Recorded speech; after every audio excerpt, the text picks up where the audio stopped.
en un formato donde solo está en modo presentación. O sea, no sé si alguien es tecnológico me ayudará. No la puedo recuperar el formato de PPT. O sea, está solo en formato de presentación. Por eso que dice que yo era estudiante y ya yo pasé el estudiantado, el internado, las dos residencias y todavía esto sigue estando vigente de cómo se hace la misma guía para elaborar un protocolo de investigación. O sea, esa guía no ha cambiado la metodología de cómo hacer el protocolo de investigación en estos 13 años. Así que les sirve igual. Entonces, partiendo de eso, la primero que uno tiene que plantearse es por qué nosotros investigamos. ¿Sí? Nosotros investigamos porque queremos incrementar nuestro conocimiento, dar respuestas a interrogantes, porque queremos tener algún prestigio, por hacer aporte a la literatura, que es lo que debiera movernos a todos, por dinero, porque el profesor me va a dar 10% de la nota si hago la investigación. Entonces, todo el mundo tiene motivaciones diferentes, pero lo que no cambia es cómo yo ejecuto. ¿Te ven la presentación? No, solo dice la Profe, yo lo prepa. veo como si tuvieran archivos, como si tuvieras todos los archivos abiertos. Me doy Exacto. cuenta, no la ven. Ahora me estoy dando cuenta. Ay, Jesús, a ver, ¿qué podemos hacer aquí? A ver. Dame un segundo.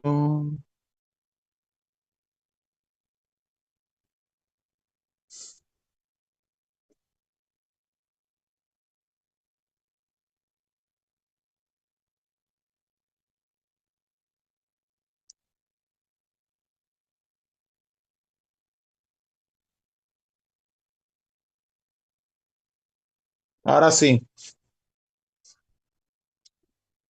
yo les decía que era para incrementar el conocimiento, dar respuesta, prestigio, aporte, porque me van a poner nota, etcétera. Pero eso no cambia la motivación. Lo que cambia es, independientemente de la motivación, porque uno investigue, uno tiene varias fases del proceso investigativo. Y el protocolo es la fase de planificación. Es que es la guía de lo que yo voy a hacer, ¿sí? Luego yo ejecuto esa investigación, o sea, recojo mis datos y hago mi trabajo de investigación, lo completo y luego lo publico. Realmente, si nosotros no publicamos el proceso, no publicamos el resultado del proceso, no está completo el proceso investigativo. Y eso es algo que nos pasa todavía, me pasa a mí al sol de hoy, que tengo varios trabajos hechos y que a veces no los puedo publicar por falta de tiempo, pero hay que sacar tiempo para hacerlo.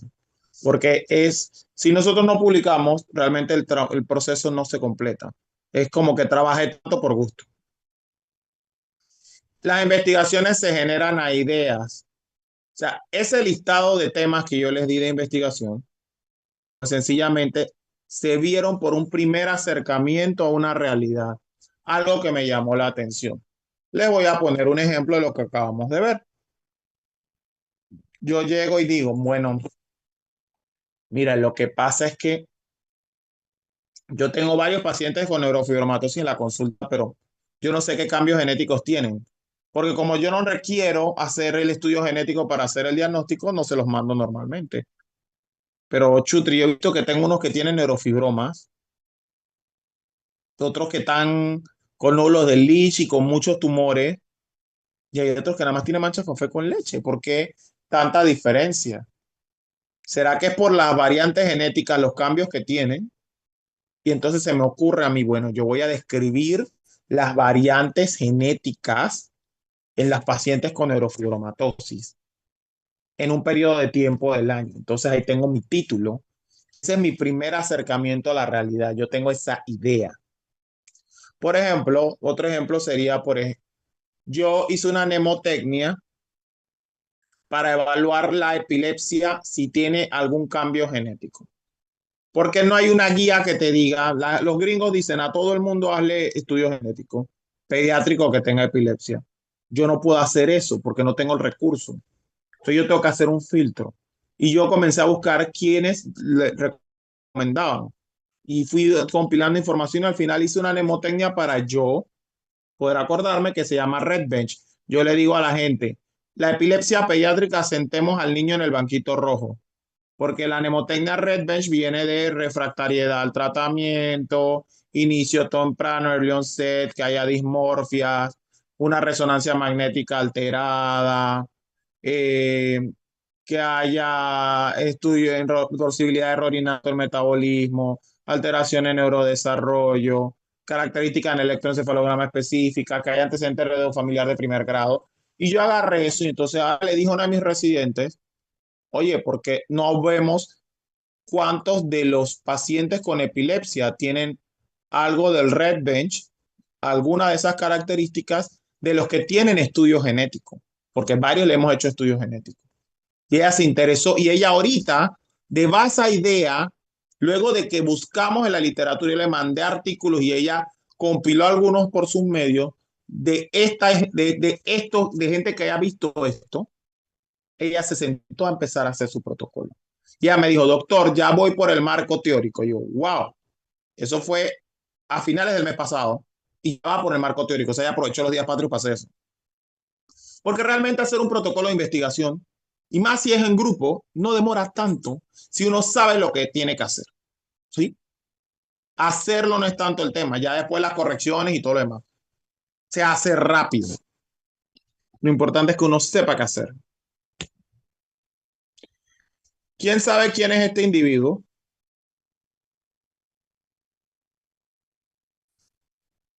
Que no anda de epidemiología.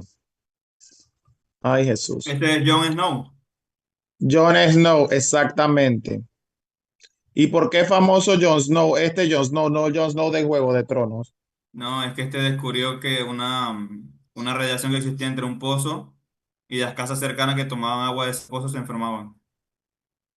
Sí, él fue el primer, que podríamos decir que es el padre de la epidemiología, porque él se dio cuenta de que en un pozo, o sea, que había mucha gente enferma, de la nada había un brote, no me acuerdo si era de disentería, creo que era más o menos algo así, y que de cólera, me parece que era. Y él se dio cuenta de que, o sea, tenía que haber algo que estuviera causando eso. Y él vio que era un agua de un pozo, que toda la gente había tomado agua de un pozo y se dieron cuenta que tomaron muestra del agua del pozo y se dieron cuenta que era eso. Y él se dio cuenta. Entonces, eso, ahí no se ve, pero ese era el mapa de lo que supuestamente él peinó. Y en el siglo XIX, esas ideas fueron las que llevaron a su investigación epidemiológica. Entonces, ¿dónde podemos tener ideas?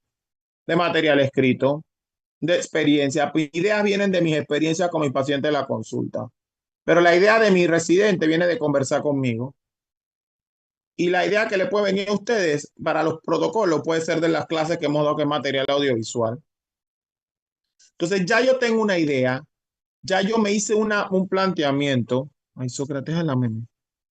Y entonces, ¿qué nosotros podemos plantear?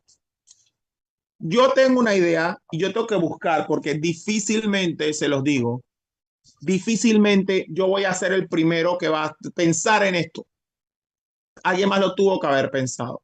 Y si soy el primero que lo pensó, yo tengo que basarme en lo que ha hecho otra persona para poder aportar. Entonces yo tengo que revisar la bibliografía. Si mi idea es innovadora, yo quiero construir una escala en base a los hallazgos para ver si los pacientes con epilepsia tienen posibilidad de, qué sé yo, de tener variantes genéticas. Pues yo para hacer eso yo tengo que revisar que se ha estudiado de genética y epilepsia. Entonces, la mejor fuente para eso es artículos científicos. No es que no se pueden usar libros, no es que no se pueden usar algún otro tipo de material de apoyo, páginas web, pero el artículo tiene la información más actualizada. Un libro tiene un promedio de entre 5 a 6 años de desfase. La información que nos llega en un libro normalmente ya tiene 5 años de atraso. ¿Y por qué seguimos estudiando el libro? Porque los libros tienen la base de lo que nosotros debemos saber. Yo no puedo construir conocimiento nuevo si no sé lo básico. Entonces es como que yo controlo la casa. Entonces los libros tienen las fundaciones. Cuando usted ya sabe lo básico, entonces usted va a lo último.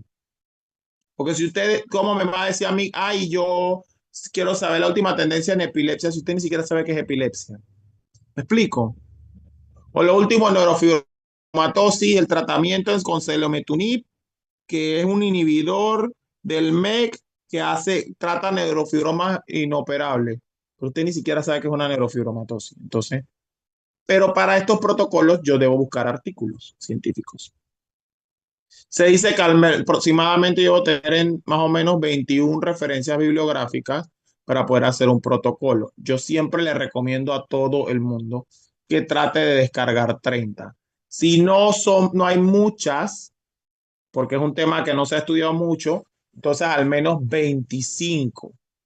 Y siempre el 75% traten de que el 75% de esa información sea de los últimos 5 años para evitar información desfasada. Si pudiera ser todo belleza, pero a veces hay artículos históricos que a uno le gusta citar o artículos que son viejos, pero son muy buenos para describir las bases. Entonces, y después que ya yo tengo mi idea, voy a nutrir de literatura, yo elijo un diseño metodológico, aunque a veces ya con la experiencia eso va ocurriendo como una manera paralela, ¿sí? O sea, ya yo cuando tengo la idea voy pensando en un diseño metodológico. ¿Y por qué uso un diseño metodológico? Porque yo no puedo investigar lo loco, yo tengo que saber qué es lo que yo voy a hacer. Nosotros trabajamos con poblaciones humanas que nos lleva a limitaciones éticas, que yo no puedo hacer lo que me da la gana, de cantidad de población, yo no puedo estudiar toda la población, y de evitar sesgos por influencias externas. Sesgo es que el comportamiento de un fenómeno que yo observo se ve influenciado o modificado por un factor externo o interno que hace que eso se comporte así. Entonces yo debo evitar sesgos. Entonces yo tengo que existir, aproximarme mediante un modelo. Entonces, ¿qué diseños metodológicos tenemos? Los estudios se dividen en grandes grupos, eso ustedes lo van a ver el otro semestre, metodología de investigación, si es que no lo vieron en bioestadística. Los estudios observacionales y estudios experimentales, donde yo hago intervención o no hago intervención. En observacional yo observo, yo solo miro lo que está ahí, no intervengo en nada en el paciente. El experimental yo hago una intervención. Quiero determinar una causalidad. Esto causa esto. Si yo le pongo este medicamento, los pacientes se curan. Causa-efecto. En la observación, yo no intervengo, no hago nada que modifique el curso natural de la enfermedad. Pero yo puedo observar de dos maneras. Yo puedo observar describiendo, que los descriptivos, que son el tipo de estudio que yo pretendo que ustedes hagan en este momento porque ustedes están empezando. No les voy a poner a hacer un estudio analítico, un modelo de un estudio analítico que ya el estudio analítico involucra un proceso de análisis de esa información que yo observo. Y si en los descriptivos yo puedo hacer análisis estadístico, por supuesto que sí. Pero ese análisis estadístico solo pretende demostrar si las diferencias son estadísticamente significativas, las diferencias observadas. En cambio, en el análisis yo pretendo establecer relaciones de asociación, usualmente, donde yo diga que un factor puede ser riesgo o puede ser protector de que se dé una situación. No así que haya una causa y un efecto del otro. O sea, yo no puedo decir con un estudio observacional, la mayoría de los casos de síndrome de Down tuvieron esto por esto, porque esto fue lo que les pasó. Yo no puedo establecer una causalidad.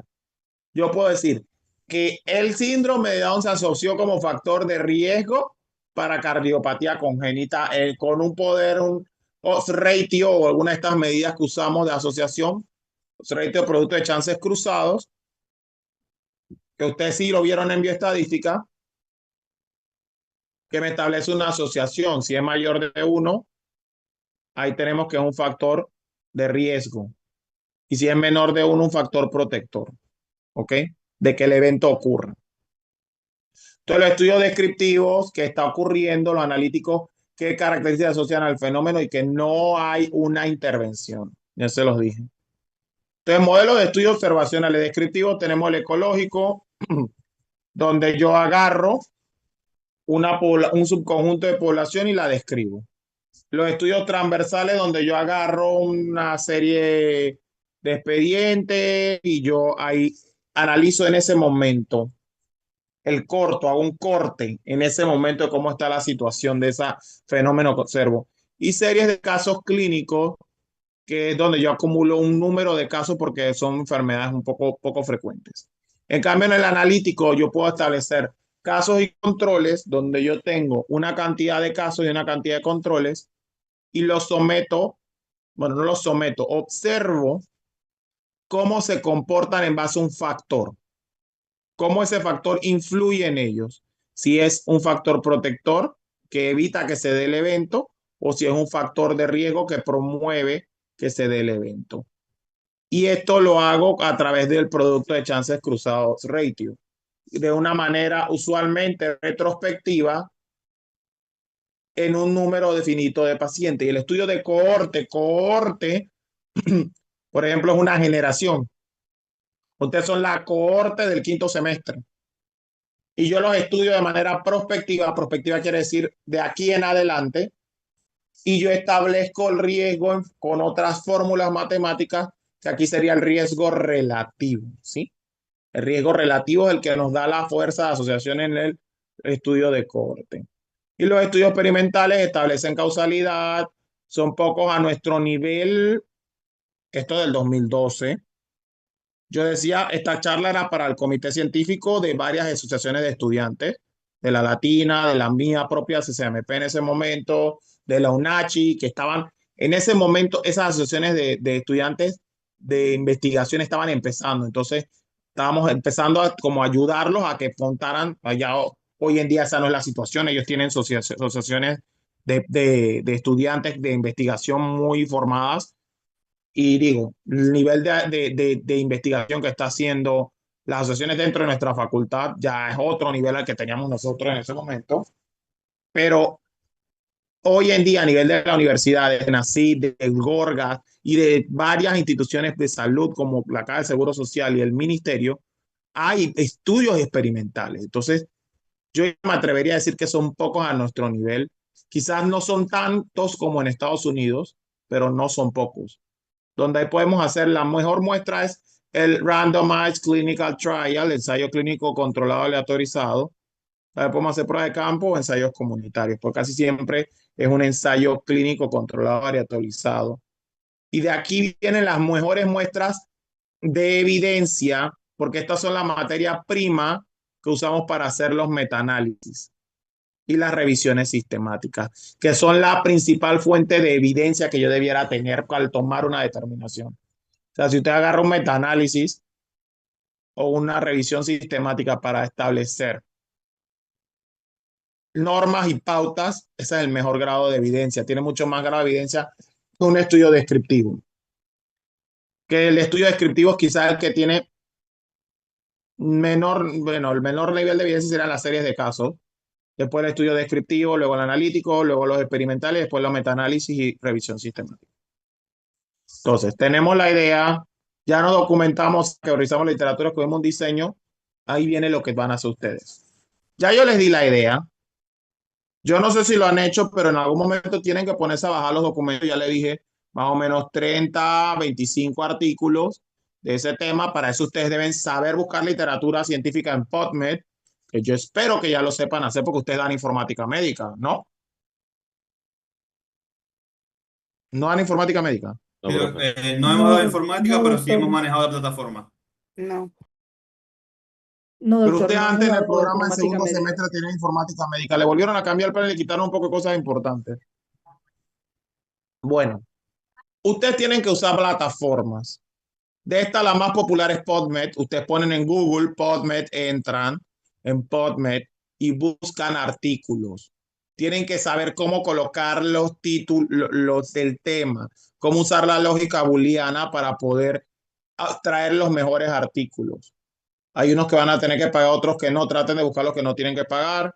Traten de craquearlos en Sci-Hub. Si no saben cómo hacerlo, yo les puedo enseñar, aunque Sci-Hub ya no está funcionando tanto. Y la universidad paga por bases de datos curadas. Deben tener acceso a algunas de ellas por la universidad, que ustedes meten sus credenciales como estudiantes y pueden acceder a eso. Entonces, tienen que buscar esa información curada, ya que el diseño metodológico, en base a los títulos que propusimos, son descriptivos, así que ahí no hay que meterle mayormente. Vamos a elaborar el protocolo, que es lo que van a hacer ustedes ahora. Esto es el esquema básico del protocolo de investigación que está determinado por la guía de la OMS, que sigue vigente hasta nuestro tiempo. Yo no sé si le habrán cambiado algo, pero eso es el mismo fundamento. Yo acabo de hacer mi tesis de genética hace 1 año y medio y es el mismo guía que se usó, donde ustedes van a tener un título de investigación, ¿sí? Pero vamos a ver qué características tiene ese título. Van a resumen que él va ahí, pero es lo último que se hace. Un planteamiento del problema que responde al por qué yo estudio este fenómeno. Una justificación y uso de resultados. ¿Para qué? No le digo por qué. ¿Cuál es mi motivación para hacerlo? La justificación científica. ¿Para qué? ¿Cuál es la finalidad? ¿Qué es lo que me va a arrojar esto? El fundamento teórico donde yo voy a argumentar, sustentar con la literatura actual por qué mi investigación es importante. ¿Por qué yo la voy a hacer? ¿Qué ya se ha escrito hoy en día para que entonces se tome la determinación de que se haga esta investigación? Todas las investigaciones son importantes. Cuando ustedes comiencen a hacer más investigación y avancen en la carrera, van a ver que la necesidad hay descriptivo tiene menor nivel de evidencia. Por ahí empezamos. De ahí surgen preguntas para ser analíticos. De esa fuerza de asociación vista a los analíticos surgen las randomized clinical trials. Entonces, los estudios descriptivos son importantes. Lo que hay que estar claro es que no son los que aportan mejor evidencia. Yo no debo determinar ni debo tomar decisiones clínicas basadas en un estudio descriptivo. Eso no lo debo hacer. Pero ese es el primer paso, porque si ustedes recuerdan, el método científico tiene la observación, ¿sí? Después que yo observo, yo voy a establecer una hipótesis, luego voy a hacer experimentación, de ahí voy a hacer una teoría y después hago una ley. ¿Se acuerdan de eso, no? Bueno, yo el paso de observación lo hago con estos estudios, ¿sí? Eso es lo primero. Después del fundamento teórico, yo establezco los objetivos. Tengo que tener un objetivo general, que usualmente es el título con un verbo en infinitivo. Los verbos en infinitivo son ar, ir. Determinar, describir, establecer lo que dice mi título. Y los objetivos específicos son los que yo voy desglosando, que a mi criterio, eso es algo que yo hago cuando he hecho protocolos, van aunados a mis variables, ¿sí? Si yo tengo una variable o varias variables, mis objetivos específicos describen esas variables. Y lo más importante en un protocolo de investigación es la metodología. Todo lo demás se tiene que hacer, pero lo más tedioso es lo otro, pero la metodología. Si ustedes tienen un protocolo con una muy buena metodología, van a tener un trabajo de calidad. Entonces ahí se define el diseño del estudio, las definiciones de las variables, tanto teóricas como operacionales, el universo, selección del tamaño muestra la unidad de análisis, los criterios de inclusión y exclusión, si hay intervención propuesta, pero esto es para estudios de intervención, o sea, estudios experimentales, cómo se va a recoger la información y la garantía de los procesos éticos. Después tengo un plan de análisis de resultados, que es cómo yo voy a analizar mis resultados, la referencia al cronograma, al presupuesto y los anexos. En los anexos yo coloco mi instrumento de recolección de información y amplío métodos y procedimientos a utilizar o coloco tablas de algunas otras cosas que yo requiera. ¿Vamos bien? Sí, profe. Bueno, título, corto, preciso y conciso, pero que sea lo suficientemente explicativo. Debe dejar claro al lector los objetivos y la variable central. Si es posible y no lo prolonga el título, podría anticipar el diseño. Nosotros usualmente no lo ponemos. Ya por el título uno usualmente infiere que es descriptivo. y es explicitar la información de la población universo investigado y el año donde se debe colocar. Lo ideal, y eso lo cuentan en muchos comités de bioética y de metodología de investigación, no más de 15 palabras sin incluir los nexos, o sea, sin incluir las preposiciones de a, ni los conectores como las conjunciones, y delimitar siempre el tiempo, lugar e institución. Ese fue mi protocolo de epidemiología 2.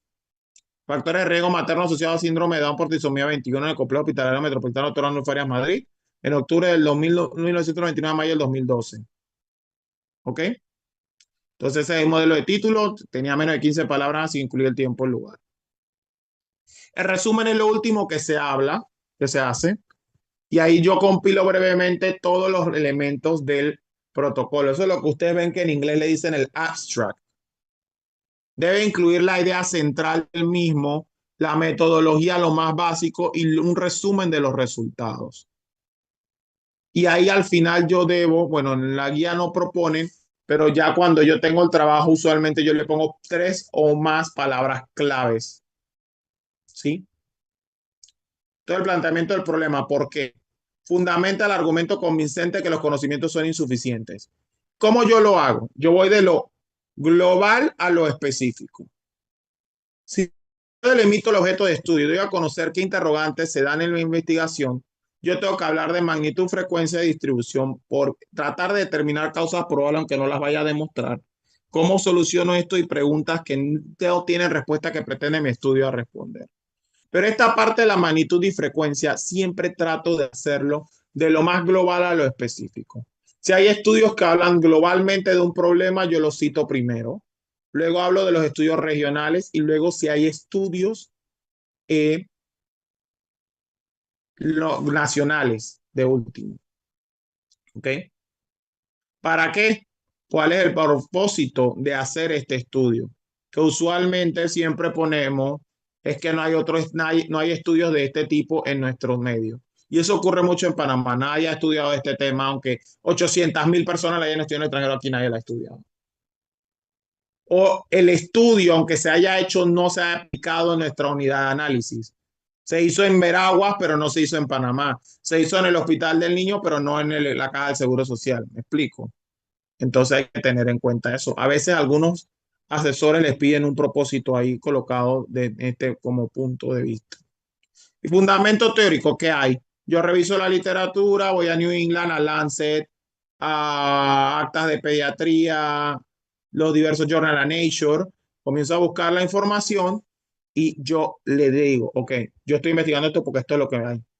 La neurofibromatosis es una facomatosis, también dentro del grupo de la genodermatosis que se da por la alteración del gen NF1 que está en el cromosoma, creo que era 17, que tiene una frecuencia de 1 en 3,000 y que se caracteriza por manchas café con leche, que son manchas irregulares, pequeñas, etcétera. Yo ahí, eso literal es la teoría de lo que existe, porque ese es mi piso.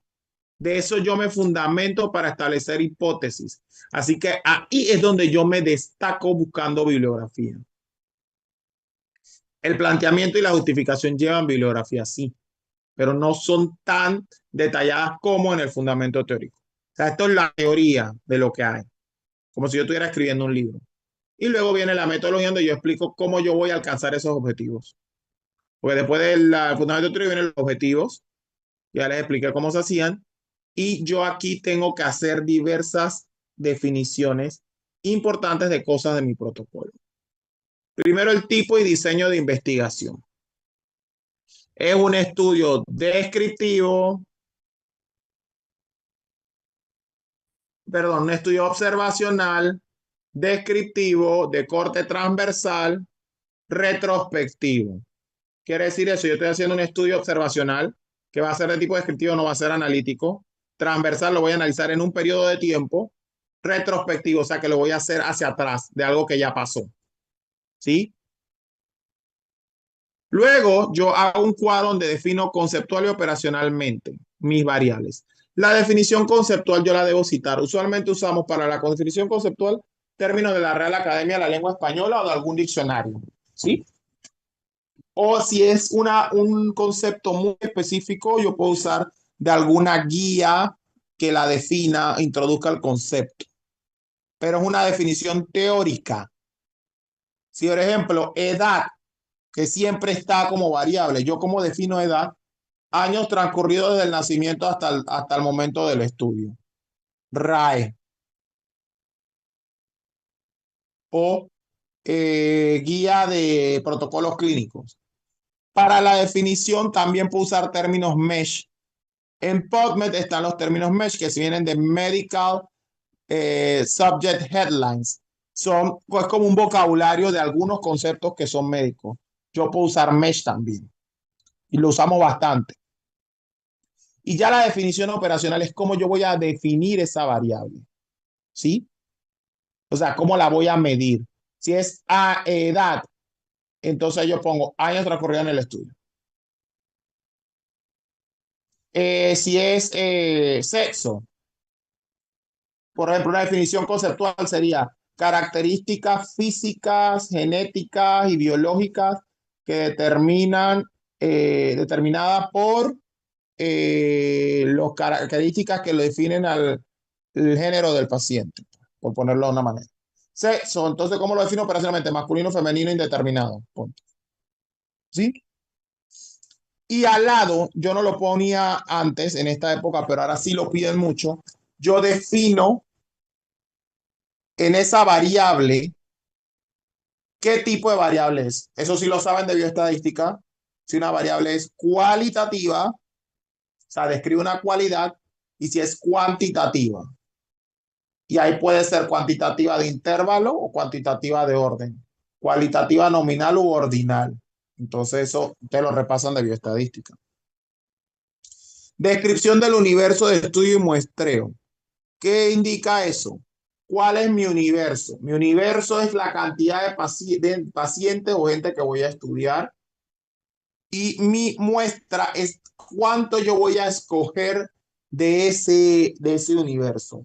Cuando yo tengo universos grandes de pacientes o de personas, yo hago un muestreo. Que hay diversas maneras de hacer el muestreo. Eso ustedes lo vieron en bioestadística. Usualmente yo prefiero usar el muestreo aleatorio estratificado por grupos. Cuando requiero usar un muestreo. Pero realmente casi muchos estudios descriptivos, el universo es un subconjunto de pacientes con características tan específicas que yo puedo decir que tomaré como muestra el universo y no hago muestreo. Lo hacemos mucho en los estudios para tesis de grado. Lo hacemos bastante porque si son 300 pacientes, ¿para qué voy a hacer muestreo? Los veo los 300. Aunque he visto tesis hasta con 20 pacientes, así que ¿qué van a muestrear ahí? La intervención aquí no aplica porque ustedes no van a hacer criterios de inclusión. Miren que soy enfático. Inclusión es quién entra a mi estudio. Paciente mayor o menor de 18 años, depende de lo que esté viendo. Si es un estudio en adultos mayor de 18 años, que esté en sus plenas capacidades físicas, que su expediente clínico esté completo. Criterios de exclusión no es lo contrario a lo de inclusión. Ojo, no voy a poner lo mismo de inclusión en negativo. Eso no es así. Es de los que yo incluí a quien excluyo. Normalmente yo pongo pacientes, yo trabajo en pediatría, como ustedes saben, así que es pacientes menores de 18 años atendidos en el hospital pediátrico de alta complejidad en tal periodo que hayan sido vistos en la consulta de genética. Criterios de exclusión: que tengan el expediente incompleto, que no tengan cariotipo, que no tengan ecocardiograma. Por ejemplo, esos eran los míos de mis pacientes. Por ejemplo, en el mío de pediatría, de mi tesis, era paciente atendido en el laboratorio de genética John Ward Moll en el periodo del 2011 al 2018, que tengan cariotipo de sangre periférica compatible con síndrome de Down. Criterio de exclusión: pacientes con expediente incompleto y que no tengan ecocardiograma. Ven que no es la negación, es de lo que yo incluí a quien excluyo. ¿Ok? Procedimiento de recolección de datos. Ahí tienen que detallar mucho cómo van a recoger esa muestra. Ahí al meollo del asunto. Esa es la parte más tediosa para mí de escribir, ya yo me la sé como de memoria, la tengo en varios protocolos que cuando lo he hecho, así que la utilizo y nada más la copio y la modifico.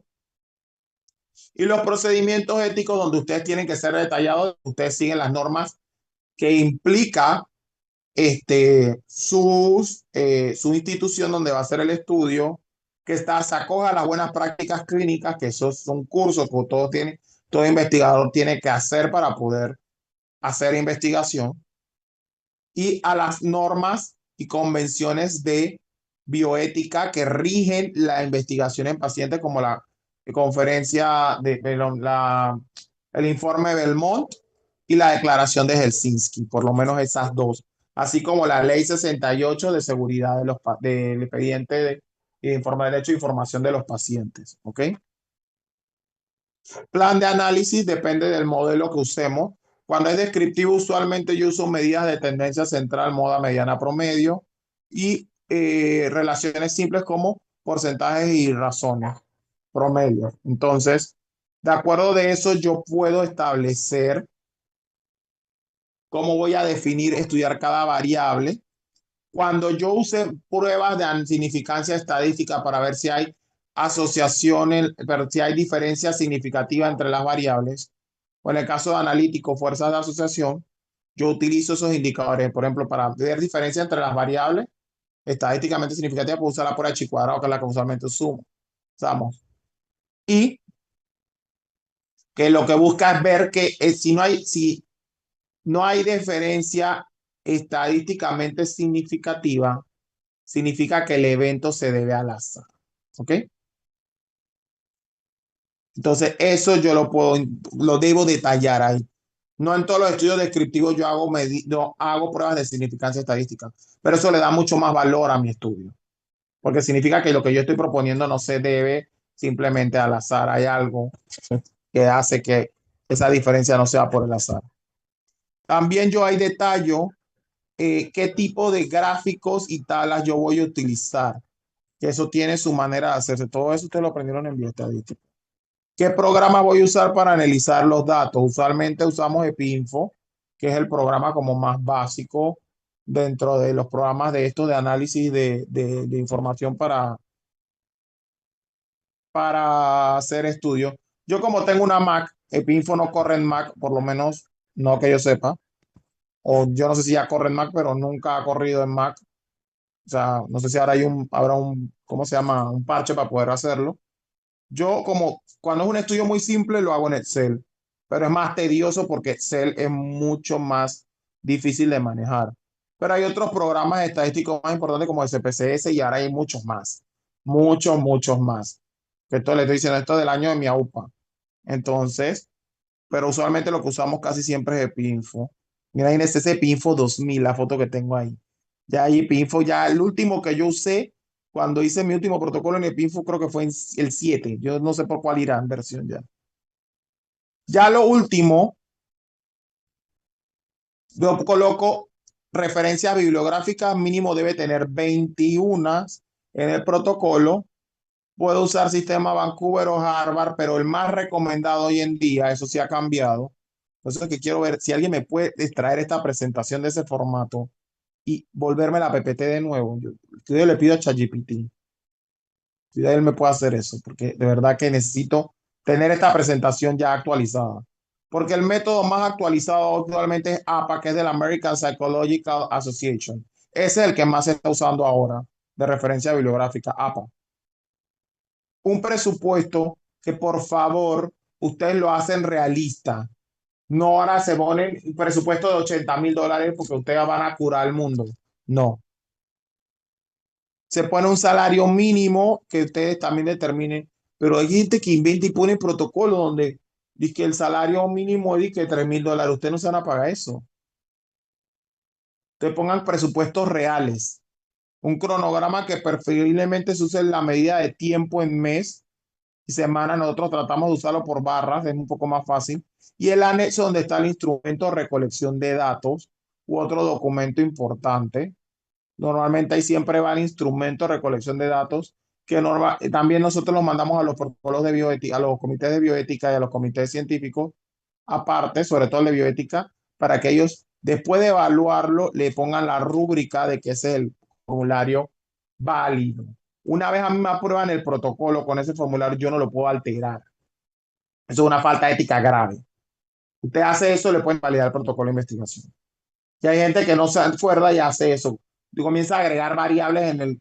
No, no agrega variables. Hay otra, siempre uno deja una abierta que diga otros para poder en ese caso hacer algo. Pero no lo debo alterar. Porque si yo lo altero, yo estoy faltando a la ética, porque eso no fue lo que se me aprobó.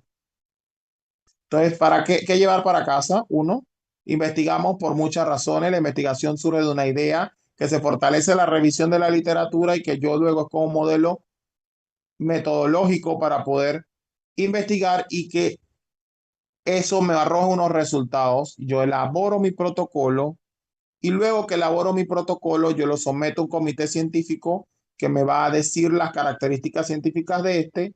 Lo someto a un comité de bioética que va a evaluar, normalmente debería evaluar que el protocolo no atente contra la ética, que para mí, le soy bien sincero, en Panamá me da rabia porque los estudios estadísticos que usamos, la mayoría son descriptivos.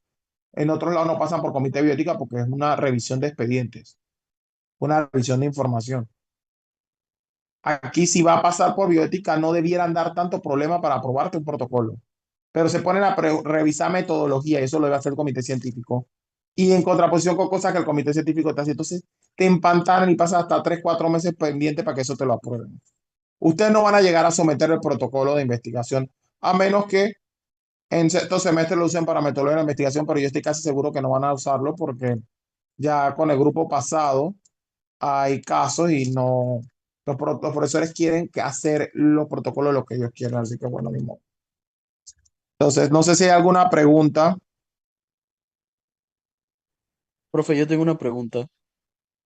Si bien usted Ujú. mencionó PubMed para para buscar artículos internacionales, ¿dónde podemos buscar información de Panamá para ver si hay estudios relacionados o sobre el tema que tenemos que investigar? Eso es quizás la tarea más darks que tiene uno cuando hace una investigación en nuestro país. Uno casi siempre pone, si es cierto, porque no siempre es cierto, no se han hecho otros estudios de esta categoría en nuestro país. Muchas de las veces, más porcentaje, es cierto el porcentaje de que eso es cierto. A la gran mayoría de veces cuando no lo pones porque es así. Pero eso yo lo debo hacer luego de haber buscado la literatura. Hay publicaciones panameñas indizadas en PubMed. Las hay, claro que las hay, pero la mayoría no. Entonces tú tienes que buscar en revistas locales como revista de la Academia Panameña de Medicina y Cirugía, revistas regionales que no todas van a estar indizadas, como de la Sociedad Latinoamericana, de la sociedad a la que estás viendo, o revistas como por ejemplo de la Sociedad Panameña de Pediatría, que tiene su revista indizada. Por lo menos como la mayoría de los temas son pediátricos, ahí ustedes pueden ver si alguien ha investigado eso, pero puede que no encuentren información de artículos específicos y que tengan que recurrir a la otra fuente de información que tienen, que es los boletines estadísticos o lo que se refleja en alguna otro trabajo de investigación que haya hecho alguien o la estadística que usted obtenga directamente de un ente regulador. Por ejemplo, registros médicos del Hospital Pediátrico de Alta Complejidad establece que nosotros tenemos aproximadamente 250 casos, eso es demasiado, 85 casos de neurofibromatosis, mientras que en el Hospital del Niño se ven aproximadamente 100. Esto va acorde a la literatura más o menos con la prevalencia de 1 en 3.000 que nosotros comentamos. Y eso es lo que tú pones como, digamos, este, marco de lo que hay en Panamá. Pero les puedo garantizar, yo sé que compañeros de ustedes ya han hecho investigación y muchas veces, no quiero decir el 90%, pero como el 75% de las veces, no se ha estudiado el tema en Panamá. Pero no es que tú eres el pionero que hizo esto por primera vez, lo hizo alguien en otro lado del mundo, pero en Panamá no se ha hecho. Y cuando se han hecho es muy fácil buscar el estudio y citarlo. Entonces, boletines estadísticos, revistas nacionales, información cruda que tienen los servicios. De ahí ustedes pueden obtener esa información local.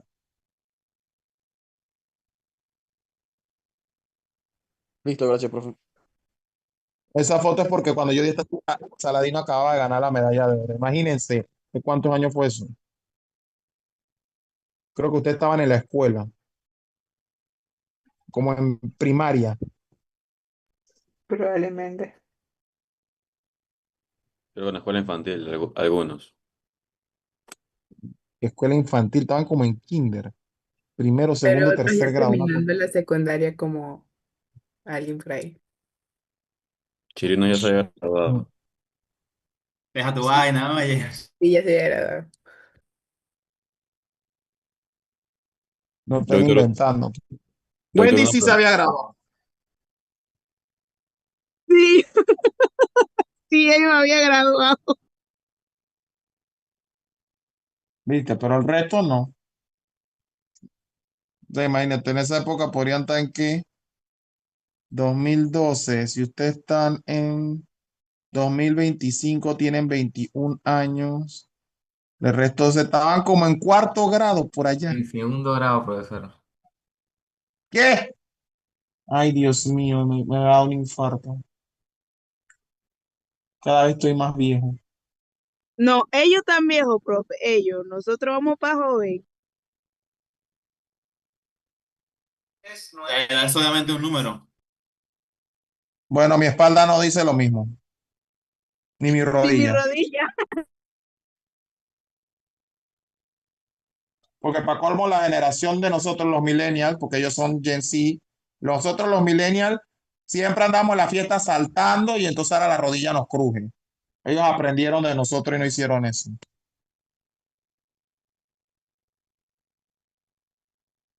¿Alguna otra pregunta?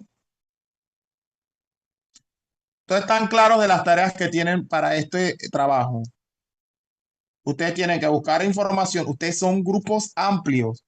Yo todo eso lo hago yo solo. O sea, ustedes son grupos amplios, divídanse. Cada uno busca X cantidad de artículos y luego se dividen las partes del protocolo. Nosotros trabajamos planteamiento, otros trabajan justificación, otro marco teórico, que es lo más difícil. El que tiene más experiencia en investigación, si hay alguien que la tenga, trabaja metodología, porque eso es la parte que tiene que estar mucho más, es mucho más difícil de hacer si no la has hecho en algún momento. Y plan de análisis, eso sí es carpintería. Entonces, te hacen el protocolo y lo entregan más tardar cuando acaben los semestrales. Sí, no sé cuándo acaban los semestrales, creo que acaban por allá el 12, es el último 12. día. Ok, bueno, por mí tendrían hasta el 17, pero tú sabes que la universidad comienza a molestar que tengo que subir las notas. ¿Por qué hasta el 17? Porque yo no voy a estar en el país. Toda esa fecha que usted está en el semestre, yo no estoy en el país. Yo estoy en las Europas, así que yo revisaría eso idealmente cuando yo regreso, que es el 17 de diciembre. Yo no tengo ningún problema si ustedes no andan desesperados por la nota que me lo entreguen para esa fecha, que ya hasta terminaron semestrales, ya lloraron, ya se alegraron los pocos que pasaron, etcétera, etcétera, etcétera. Porque inclusive de aquí a allá ya ustedes van a tener sus notas de genética y algunos dirán, mira, ya yo no quiero hacer protocolo porque no me interesa el 10%. Así que yo puedo darle gabela hasta eso. Así que por eso no estrés. Edwin, Chelsea no sé si está. ¿Cuándo quedó el semestral entonces? Rolando, te tomo la palabra, te voy a mandar eso, por favor. Profe, creo que Chelsea no está, pero ella me había comentado que el miércoles. ¿El miércoles? Sí, el ¿A miércoles. qué hora? Eh, Eso sí, no, ya nada me dijo, yo coordino con el profesor Sotillo para que sea el miércoles. No sé si ya va a coordinar, eso fue lo que me comentó. Sí, ella me dijo que no el lunes, sino el miércoles, pero hay un tema con eso. ¿Cuál es su disponibilidad de hora?